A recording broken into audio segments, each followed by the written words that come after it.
Yo,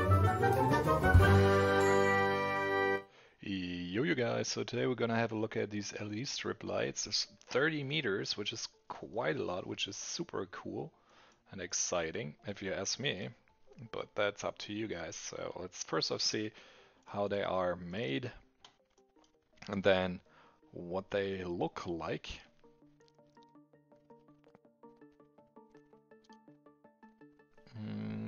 So we got a remote control too. Mm, and what else do we have here?